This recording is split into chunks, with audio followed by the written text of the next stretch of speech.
What's up YouTube, Dal here from Several Games, and as the poll chose, I am bringing you an update to Shaddolls, but this time I'm actually going to make it a pure Shaddoll update, and I've tried to keep it as budget as possible. I will talk you through some powerful upgrades that you can put in should you have them, and should you have the budget for it, but other than that, I'm just going to take you straight through a updated pure Shaddoll Go Second profile. So, if you want to see more test hands, more combos, more content, smash that like button, hit that notification bell, and subscribe so you don't miss out on any more upcoming content.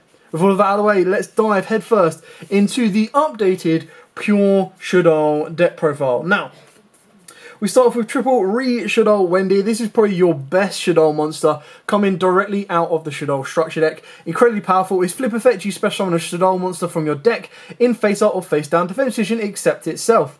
But also, if it is sent to the graveyard by card effect, you get to special summon a Shaddoll monster from your deck in face down or in face down defense position except itself. Only use one of the effects. But the fact that it just turbos out a Shaddoll from your deck is part of so many core combos within the deck. It is also one of the only ones that you really want to set and pass. Not that you ever want to get to that point, but just puts in so much work, it's crazy. Then we go for double Squamata. So this is like your strongest main deck monster that can be normal summoned. Obviously your next one is going to be Beast, but that requires a tribute. And obviously you've got Dragon as well. But ideally with Dragon you kind of want it to be send-in to be popping back row or bouncing cards. So Squamata's flip effect, target a monster on the field and destroy it, which is really nice. And then if it's sent to the graveyard, you get to send another Shaddoll card from your deck to the graveyard. So it's an additional Foolish Burial. But what makes Shaddoll so good is that and Construct are not only Foolish Burials, but they're like Foolish Burials of goods as well. Then of course you've got 2 Shaddoll Dragon. Finally it's coming to Super. Annoyingly I only have 1, so I do need to pick up a second. But Shaddoll Dragon, obviously back row hate. Now obviously if you're playing Lightning Storms because you're going second, you can cut Dragon down to 1. But because we're not putting Lightning Storms in this deck, you want to be able to have ways of outing particular back row. Especially if it's a back row that affects the board. You want to be able to out it with Dragon quite nicely and easily. And its flip effect is target a card your opponent tries to return it to hand. Sometimes that puts in a bit of work, but ideally you know it's always going to die because it's got 0 defense. We've then got 2 Hedgehog. So Hedgehog is flip effect, you get to add a Shaddoll spell or trap, which is nice because that gets you either your quick play fusion spell, your El Shaddoll fusion, but it can also get you your Schisms and your Requiems, Incarnations as well. Then what also it does is if it's sent to the graveyard, you get to add a Shaddoll monster from your deck to your hand, which again becomes more important if you have discard fodder or if you've already got the fusion spell, because then what you can do is it's another way of getting to Wendy. Wendy can then be used as fusion material, or it's a way of getting into the brand new Nest Shaddoll Genius or the Nest Shaddoll Hell Shaddoll Hallow, just so you've got those cards in hand to then use their effects to trigger, and we'll get to those in a bit. We've then got, of course, the 1 Falco. So Falco is just there to reset. So if it's sent to the graveyard by card effect, it can reset itself in face down defense position. And then it's got the flip effect that you target a Shaddoll monster in your graveyard, accept itself and special summon it. So the best thing about that is it allows you to reset your stuff like Construct and sometimes Winder if you really, really want to, but mainly it's going to be Construct. Then got the 1 Shaddoll Beast, send it, draw 1, flip it, draw 2, ditch 1. So you draw power. The 1 Aerial, this is actually putting more work in now. Purely because there's a lot of decks that rely on the graveyard, that being able to play Nel Shaddoll Aerial, you can actually bump it up to 2. So his flip effect is you can target one of your banished Shaddoll monsters and special summon it in face up or face down defense position. Or if it is sent to the graveyard by card effect, you get to target up to 3 cards in your opponent's graveyards or in the graveyards in general and banish them. So the idea is that what you kind of want to do is you want to be able to go like Schism, or you want to be able to fuse with El Shaddoll Fusion during your opponent's turn if you get to that point, and then Aerial can quick effect banish 3 from the graveyard. So just imagine against Dragon Link, you take away, it needs to be up to 3 anyway, so even if you're just banishing 1. So if they're trying to do the White Wyvern and Black Collapse, you can banish the light or dark in their graveyard, and then they really struggle to continue from there.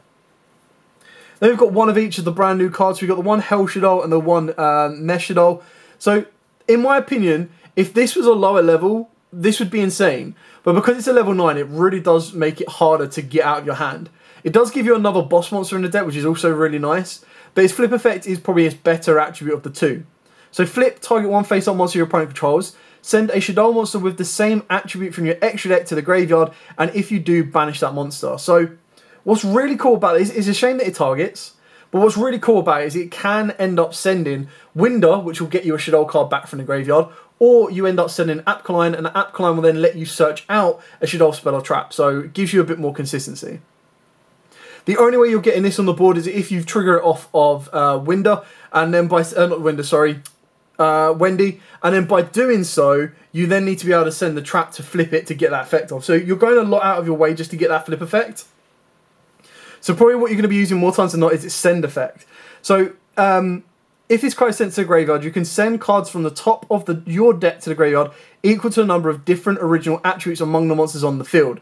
So obviously if there's like 4 different attributes on the field and you've sent this, you're then going to excavate the top 4 cards of your deck, or however many cards of your deck, and if you're triggering off multiple Shaddoll cards, then you're in a bit of a plus. It's also why we play a draw card later on, and I'll explain that when we get to it. The Shaddoll Genius, again, its effects aren't amazing, but it's still relatively good to run. I mean, the artwork's amazing, but it's still worth running one of them. So flip effect, target Shaddoll monster you control. That face-up monster is unaffected by monster effects this turn, except its own. Now, its send effect is better, so if it is sent by card effect, you can target one effect monster on the field. Neither player can activate that target's effects on the field this turn. So it gives you, like, for example, if you went Apkline and you're able to chainlink Apkline, send Genius, you can end up turning off 2 of your opponent's cards. Is it monster? Yeah, one effect monster. So you end up turning off an effect monster with Genius as well.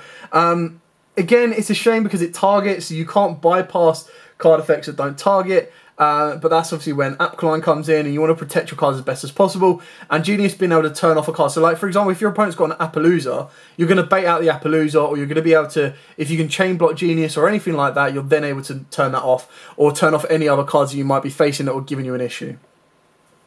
The only card that you need to play not coming out of your hand that isn't a Shaddoll monster is Trick Clown, just because you need the light target. Now, we are playing hand traps in the deck, and what I mean by pure Shaddolls is it's not Shaddoll invoked, it's not like anything that's out of the ordinary kind of mixing with everything else. So this is trying to keep it at as cheap budget as possible. So for the hand traps, you do have Triple Ash Blossom. This also helps your Grista because it's fire, but if you wanted to, you could play Ghost Spell to help your Shekanaga, you could go with Ghost Ogre to help your Construct, and you can go for Skullmeister to help your Winder. We've then got the Triple Gamma and the Driver, because not only does this help Construct once you've used it, but it also gives you the ability of protecting your Shaddoll Fusion.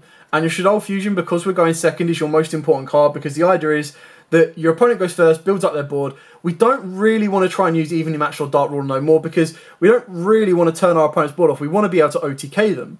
So we want to be relying on stuff like Super Poly and Shaddoll Fusion. So for example, if you went Shaddoll Fusion, they went Dragoon, and you changed Gamma, Gamma negates but it won't destroy. So you're still then able to resolve your effects, bring in your Construct, bring down whatever you need to, and then be able to build up into a Borrelsword, and Borrelsword is obviously going to be able to get rid of your opponent's Dragoon quite nice and easily. So, speaking of Shaddoll Fusion, max out on this bad boy where at all possible. You need to see it. Going second, you have to see it. It's very important, because obviously if your opponent controls a monster from the extra deck, you just go, cool, free materials, send 2 from the grave, summon whatever out I want.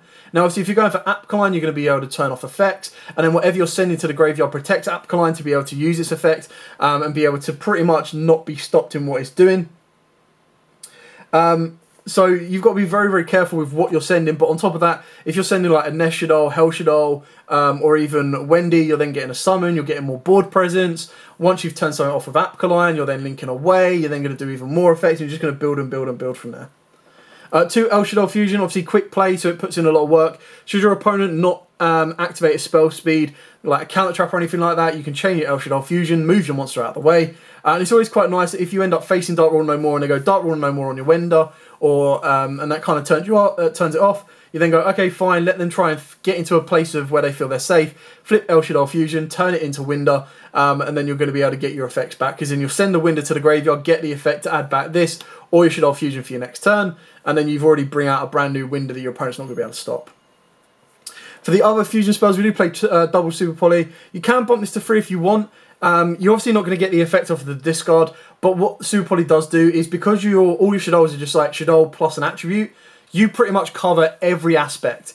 Especially when we're playing Grista and we're also playing Shekanaga, you do cover the odd rogue earth and fire matchups as well. But because a lot of Dragon Links are lights and Zuel Lich are going to be earths and lights, you cover in the basis to super poly into one of those. And 9 to that 10, we also play in, of course, like stuff like Starving Venom, and I'll show you another little spicy tech in the extra deck in a second, where you're literally just being able to go super poly, you can't respond, I'm going to get rid of your Dragoon, because Dragoon is probably one of the biggest issues you're going to be facing right now. And on top of that, it's like, well, if I can get rid of your Dragoon, I might as well get rid of your Verte, unless I really want to make a window, which in the early stages of the game, you probably don't. So making a Venom is going to be your better option, and that's only been used in 2 cards. And then from the remaining 4 cards in your hand, you've already got Starving Venom. That's when you can start building your other monsters on the board. Now, obviously, if you've got a Shaddoll Fusion, that's probably where you're not going to want to use the Verte, because you're going to want to be able to use a Shaddoll Fusion. So it really depends on what you want to adapt.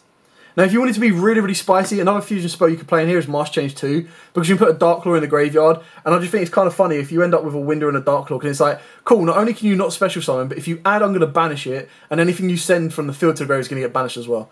That's kind of a nice little a tech card that you can put alongside your Super Poly as well. For the draw cards, we are going with Pot of Avarice. You burn through your deck quite quickly. Now, obviously, what you kind of want to be doing this is you want to be able to go combo with your Shaddoll cards, put them in the graveyard, activate Pot of Avarice, put them all back into the deck, draw 2 new cards. Those 2 new cards are then going to be you've either recycled your fusions, or they're going to be there to help extend your plays further forward, just to make sure that you can obviously guarantee the OTK or get closer to the OTK in order to finish the game off, because your OTK is going to come off the back of Boral Sword, while also leading up from Cross Sheep and stuff like that. Then we play a lot of one-offs, so we've got the Harpy's Feather Duster, deal with all the back row as best you possibly can. The 1 Foolish Burial, send any Shaddoll cards, trigger their effects, off you go. 1 Instant Fusion. Now, this obviously isn't just for Winder. I do play Millennium Eyes, I do play Thousand Eyes. Again, like I said, I tried to keep it on a budget. If you wanted to, you can cut Instant Fusion out completely and unlock 2 more spaces in your extra deck. But not only can Instant Fusion give you a dark Shaddoll monster that can recur a card from the graveyard as well, but it also gives you that ability to go into Thousand Eyes, go into Millennium Eyes, and they're more cards that deter your opponent. So you're going second, you've got 6 cards to play with. If one of them is Instant Fusion and you go into a Millennium Eyes, you're protected from stuff like Ash Blossom. You're protected from stuff like anything that discards for cost. Anything that's already in your opponent's graveyard, you're protected. Anything that tributes from the field as cost. And then if you go into Thousand Eyes, your Thousand Eyes just go, cool, yoink, I'm going to steal one of your monsters, and then you're going to be able to continue from there. I'm also playing the 1 Reasoning. So now we're playing the Hell Shadolls. We're actually playing a level 8 in the Hell Shadolls, 4 in Skomata, Genius, and Dragon. You've then got 5 in Beast. You've got 2 in Hedgehog, 2 in Falco, 3 in Wendy, and 4 in Ariel. So you've got so many different ranges on your levels. Yes, okay, if your opponent calls 4, the chances are you're going to hit a 4. But it's not the end of the world, because you're sending it to the graveyard. So you're setting up your graveyard, you're setting up your Shadolls, but if it doesn't happen, you can end up getting a free, like, Hell Shaddoll. Yes, you're not going to get a flip effect off of it, but it's a 2900 beta that's a free Shaddoll card. So that's kind of what you want to aim for. And if you do mill any of your El Shadolls or Shaddoll Fusions and put them in the grave, that's not an issue either. Even if you excavate your Incarnations, because your Shadolls can just add them back to hands. There's another way of searching them out, technically. Because we're going second, again, Mind Control, why not? It's a one-off card, steal your opponent's monster, use it as link material, good to go. Monster Reborn, Revive, go again. And then for the track cards, we've got double Resh Shaddoll Incarnation and the 1 Schism. Now, obviously, the reason we've got 2 Resh Shaddoll Incarnations is purely because they have a graveyard effect as well. They also have the ability to be used on your first turn. So obviously, because you're going second, if you were to send an Incarnation and you combo that off with like a Windy or anything like that, Windy can then be flipped to special summon 1 from the deck. That gives you instantly 2 materials to go into a Cross Sheep, or you've got an additional material on the board for your Fusion Summon. Schism, again, is even better now because you're banishing fusion materials from the graveyard, and now you've got the ability to go into Grista. You've also got the ability to go into Shekanaga. So should you earlier in your combo send your card and you've already got a Winder on board, like a lot of people forget that Grista actually has a really decent effect, and so does Shekanaga.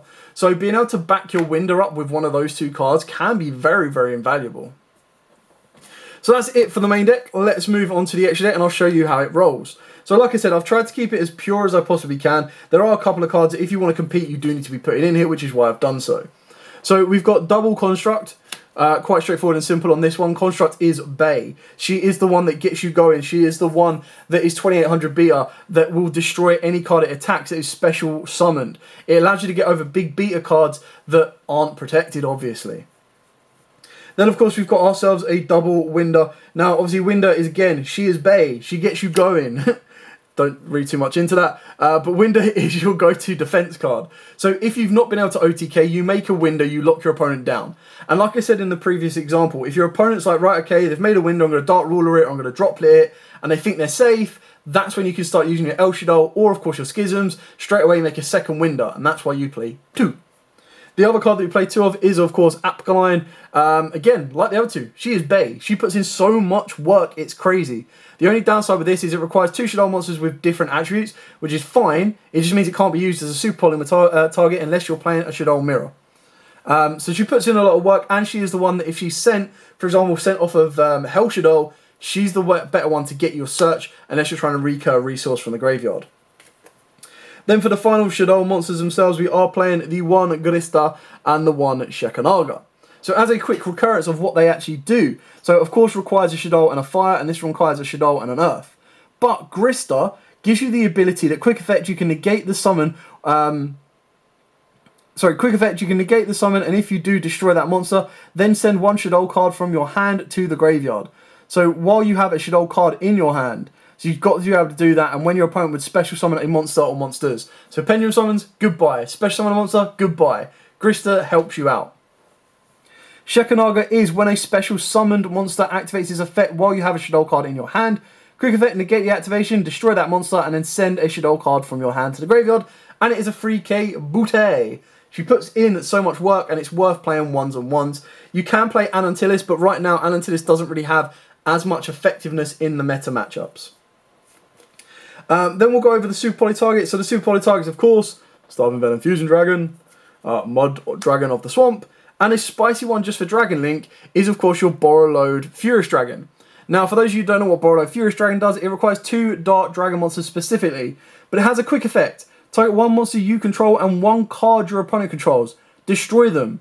You can banish this card from the graveyard, then target 1 Dark Link monster in your graveyard and special summon it, but it cannot activate its effects this turn. So it does give you the ability to revive Borosword if you want to. It can target itself to destroy it, but what it can also do is target a Shaddoll monster you control, destroy it, and then you can trigger off the Shaddoll effect. So really kind of cool card, a nice little tech that can be used against Dragon Link, especially if they're going like, okay, I'm putting 2 Dark Dragons on the board, off you go. So you look at stuff like Levianeer and you look at Borreload's Savage Dragon. Straight away, 2 Dark Dragons, Super Poly, go by, and then bring out your Furious Dragon. Instant Fusion targets, Millennium Eyes, Thousand Eyes. If you don't play Instant Fusion, take them both out. If you only want to go one route or the other, take the other one out. Gives you additional space, and that additional space can be Darlington Cobra and the Triple-Headed Predator Plant if you want to. And then for the last 2 links, of course, we've got the one Cross Sheep and the one Borrelsword Dragon. So obviously Cross Sheep, you're going to be fusing. Like, look at the rest of the extra deck. You've got 13 fusion monsters there. You're going to be triggering off Cross Sheep's effect. That's going to bring you back a material. Straight away, you've got the fusion monster, you've got the material you brought back, plus you've got your Cross Sheep. Link all of those into Borrelsword, and then all you need to do is trigger off the fusion spell that you've just added back off the fusion monster that you've already sent, or the monster materials that you've already sent to the grave, and then you bring that out on board. Borrelsword attacks twice to the game. Easy as that. Another option, if you've got the budget, and this is where you can start upgrading the deck. If you have the budget, Prosperity works really, really well with the deck.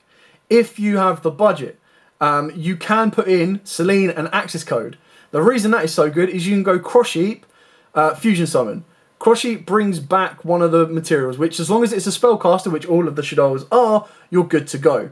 Use that spellcaster plus your Cross Sheet and you go into your Selene. Selene can then bring back that spellcaster again. You link that together, you go into Access Code. Now obviously if you were to go the Access Code route, you would need to put in more cards in order to utilize the link mechanic effect to banish and pop. Otherwise you're just going to have a 3300 beater on the board that's going to have 2 materials in the graveyard to banish and pop. Which still works out really, really nicely, but if you want it to be a bit more consistent, that's the route you can go.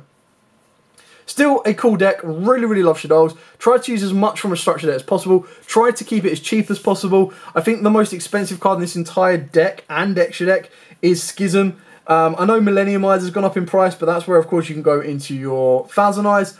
And I also know that Harpy's Feather Duster has gone up in price, which I think is ridiculous, but you should all have a copy of that by now. If you don't, then keep your eyes peeled, pick one of them up. Otherwise, just go for stuff like Twin Twisters, I suppose. And that's where the Double Dragon comes in anyway. You're going to be dealing with back row, that route anyway. But for now, as absolutely always, guys, Thank you so much for watching. Don't forget to like, comment, subscribe, share, smash that like button, show your appreciation towards the channel in order for us to produce more content like this for you guys at home. With all that out of the way, stay safe and happy dueling.